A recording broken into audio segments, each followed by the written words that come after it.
যখন অধর্ম ধর্মকে গ্রাস করতে উদ্যত হয়, যখন দুষ্ট শক্তির অত্যাচার ক্রমশ বৃদ্ধি পেতে থাকে সাধারণ ভক্তের উপর, যখন অসহায়ের আর্তনাদ আকাশ ভেদ করে পৌঁছে যায়, তখন ধর্মরক্ষা ও অন্যায়ের প্রতিরোধের জন্য জাগ্রত হয় মায়ের উগ্র শক্তি। যুগের পর যুগ প্রাচীন ঋষিমুনিরা মানব কল্যাণের উদ্দেশ্যে অসংখ্য গুপ্ত মন্ত্র ও সাধনার পথ রেখে গেছেন।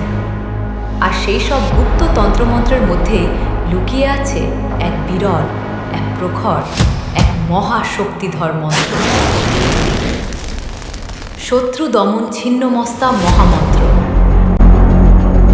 কিন্তু এই মন্ত্র সকলের জন্য নয়, শুধুমাত্র সেই ব্যক্তির জন্য যিনি দিনের পর দিন শত্রুর কবলে পড়ে আছেন, যার জীবন বারবার আঘাতপ্রাপ্ত হয়েছে, যিনি বহু চেষ্টা করেও শত্রুর ক্ষতি থেকে মুক্তি পাননি।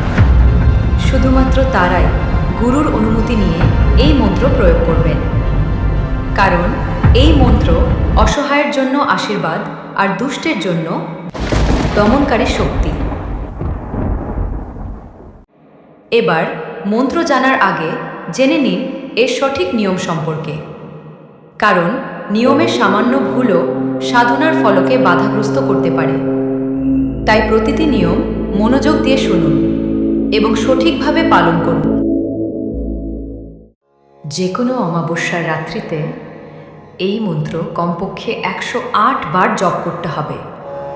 জপকারীর আসন হবে লাল কম্বলের আসন, মুখ থাকবে উত্তর দিকে, সামনে জ্বলবে একটি ঘিয়ের প্রদীপ।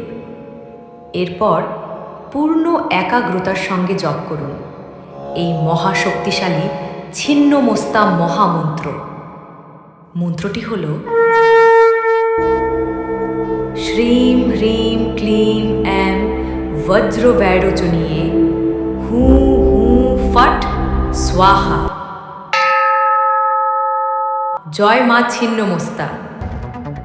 আর যদি এমনই উপকারী মন্ত্র, স্তোত্র ও আধ্যাত্মিক তথ্য পেতে চান, তাহলে সাবস্ক্রাইব করে কৃষ্ণমায়া পরিবারের সদস্য হয়ে যান। ধন্যবাদ।